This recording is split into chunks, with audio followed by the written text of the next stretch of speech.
Big g'day and welcome to the Footy Show here this week, highlighting round 8 here on we're down here at Rupertswood tonight. I'm here with Leigh Brennan, one of the staff reporters in the competition. How are you, mate? Good, mate. Good to be here.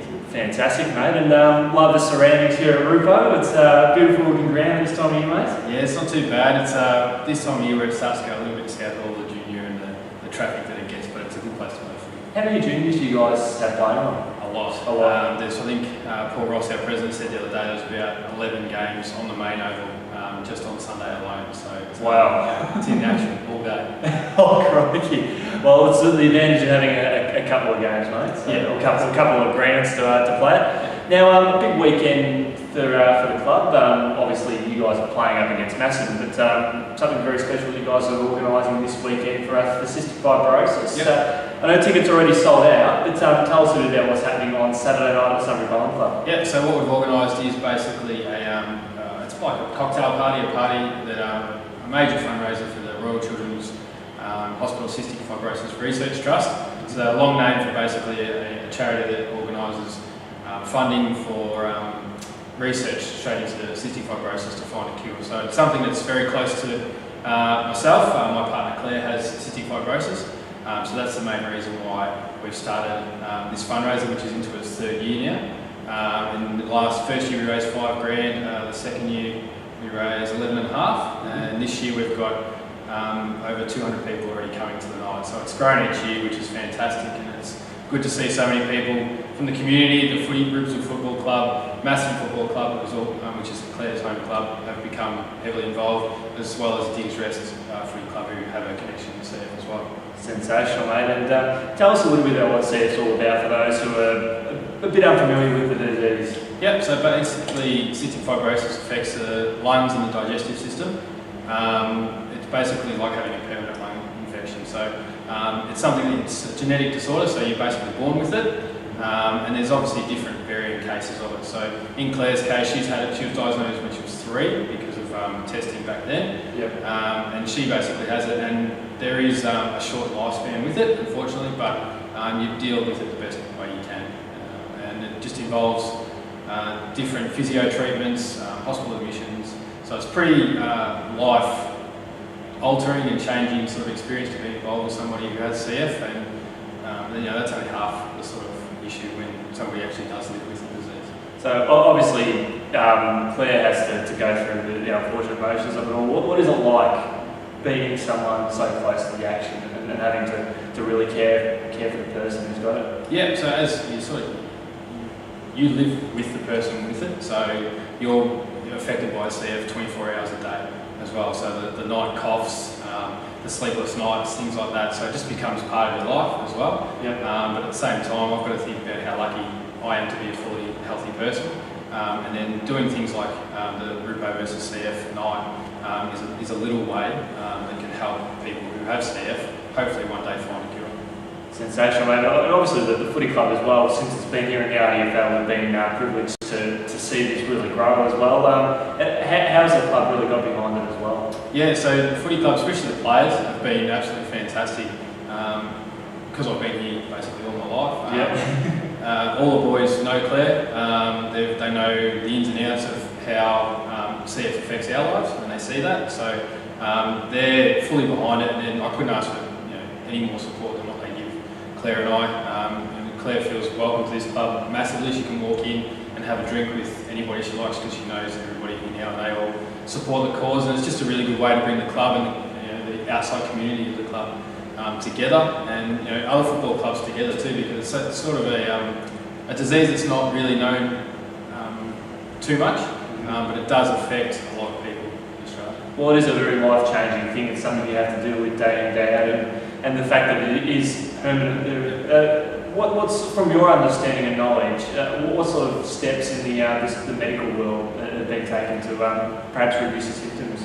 Well, as far as I know at the moment, there's a drug called Kalydeco, which is only treats one genetic mutation of the disease. So they're actually at the moment trialling drugs with Kalydeco to try and find a cure. I do know one of Claire's best friends. He has cystic fibrosis and has been in Kalydeco for probably about 12 months now, if not a little longer. Yep. And he's gone from being on a transplant list to now being a tram driver in Melbourne and working part-time. So the lung function, which is the gauge of their lung capacity, his has changed dramatically in 12 months, where he's been not able to work to now being able to work at least part-time, if not a little bit more throughout the week. So there are changes, and it's good to see that research into CF is coming on nicely. Sensational, mate. We wish you and everyone involved all the best for Saturday, the particular event. Now let's talk about footy, mates.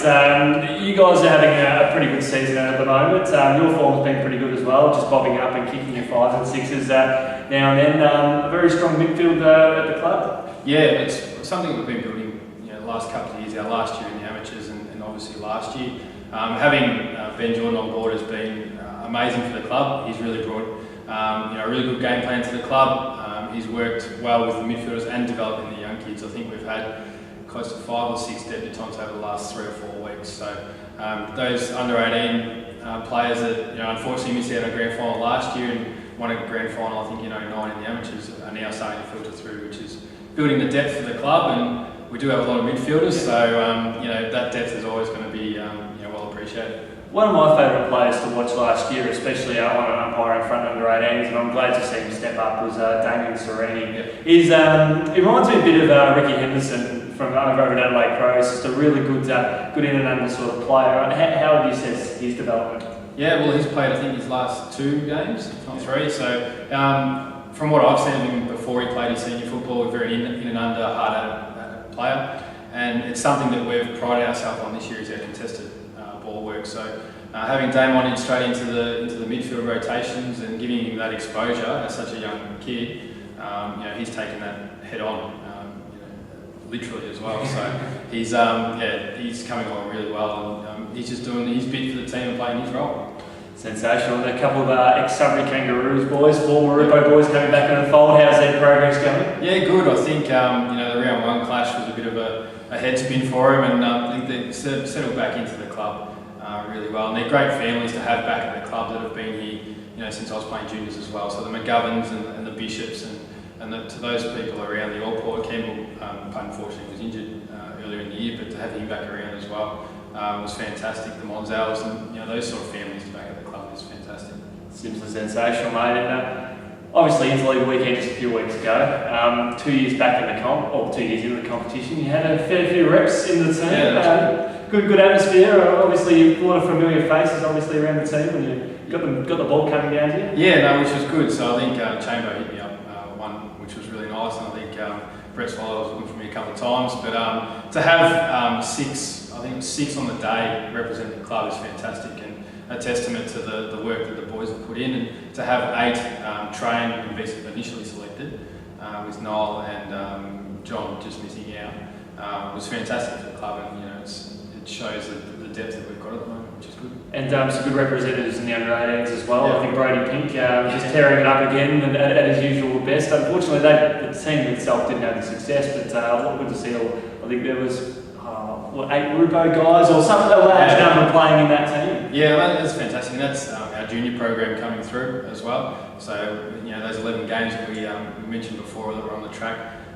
Guys filtering through like that, and have Pinky, I think he claims he's the games record holder for the RDFL in the under 18, so he'll be happy that I mentioned that. He's one of those boys, he works really, really hard, and same with all those under 18 boys, they work really hard, and it's good to see that they get appreciated for it. And how have you felt the coaches being around? Obviously, we've had some good coaches over the last few years, and having the great man leading the way this year. How have you seen his progress, especially since coming across from the Sudbury Lions? Yeah, so originally a Rupo boy as well, which there's lots of them around now. Getting him back eventually, but no, he's been really good. BJ's really brought on that development phase as well. So developing those young boys that come through the under 18s, and also developing the older blokes in the team as well. So he's not just trying to push youth, he's also trying to use his leadership and pass that on to the older boys in the club as well. So everybody's working towards a game plan, everybody knows their role, and that's just probably BJ, and that's how he's implemented everything so far.